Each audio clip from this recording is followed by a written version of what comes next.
There's a term that has moved from the domain of electrical engineers to the everyday world of home voiceover studios.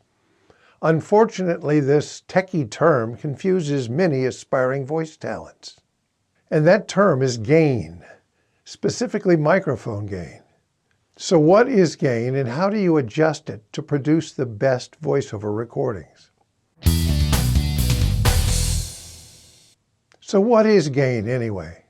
When you speak in front of a microphone, your voice creates tiny vibrations that the microphone converts to a very small voltage. It's actually too small to be usable. So this electrical signal has to be increased or amplified, often 1,000 or more times greater. Early on, engineers wondered when the signal went through the amplifier, how much voltage do we have now? Or how much voltage did we gain with this amplifier? And the term gain appeared in their vocabulary. You could think of changing the gain as making the mic output louder or softer.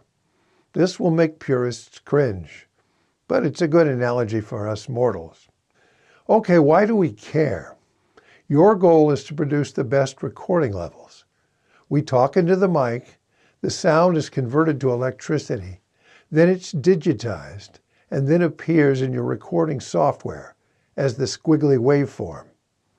And your mic gain will affect the level of that waveform. First, always remember my Goldilocks rule of recording. Not too cold, not too hot. Ah, just right. Here's a picture of how you want your waveform to appear.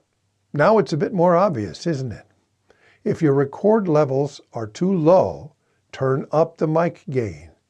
If the record levels are too high, turn it down.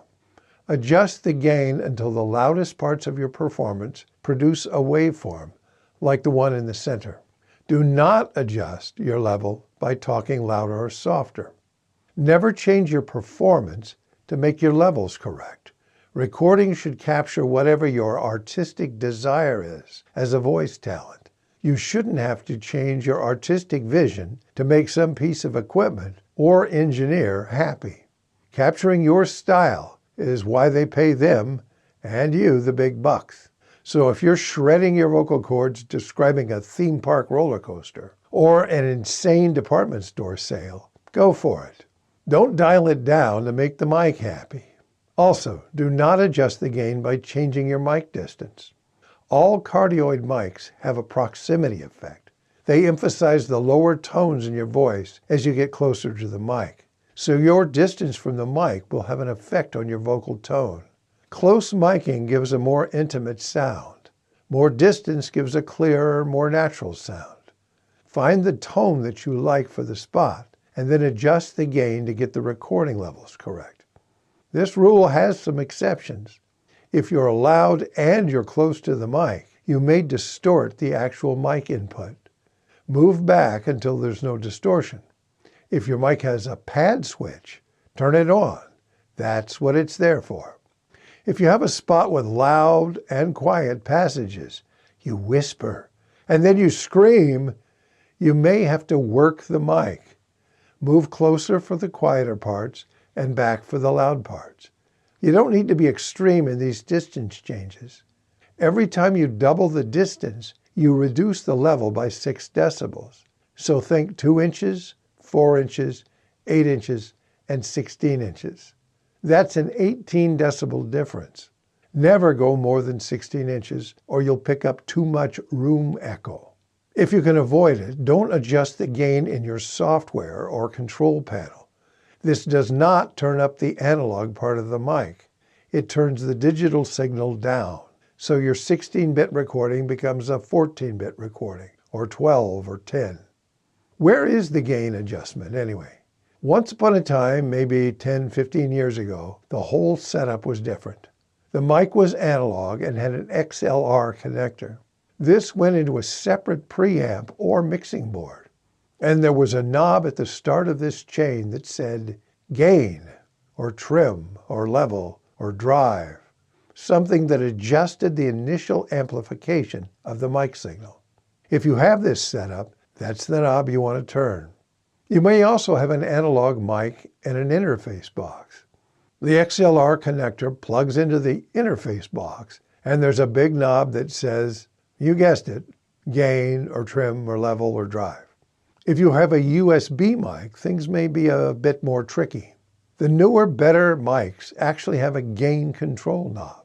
Some older mics may have a level switch, high or low, or high, medium, and low. And the oldest, least expensive mics have, well, nothing. For these, your only recourse is to adjust the levels in the computer control panel or your recording software. And they can only turn the signal down, not up. Way back in the day when we used to go to studios to record, the engineer would say, give me a little bit for levels. Now you are the engineer. So give you a little bit for levels. Here's what you need to do. Set the gain knob at about 2 o'clock. Hit record.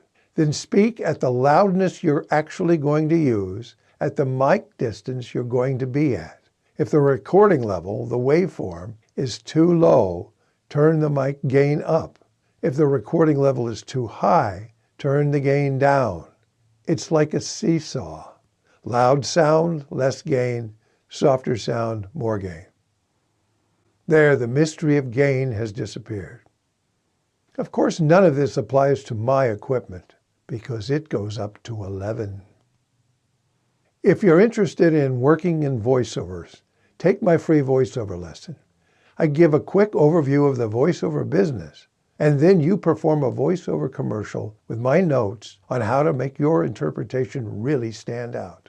And you can upload an MP3 of your read to receive my personal evaluation. The link is in the description.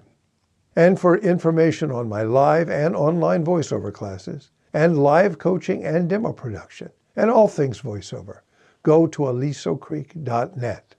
If this video was helpful, hit the like button to help others find it. Then subscribe and hit the notification bell so you don't miss my future videos. I'm William Williams reminding you, keep talking.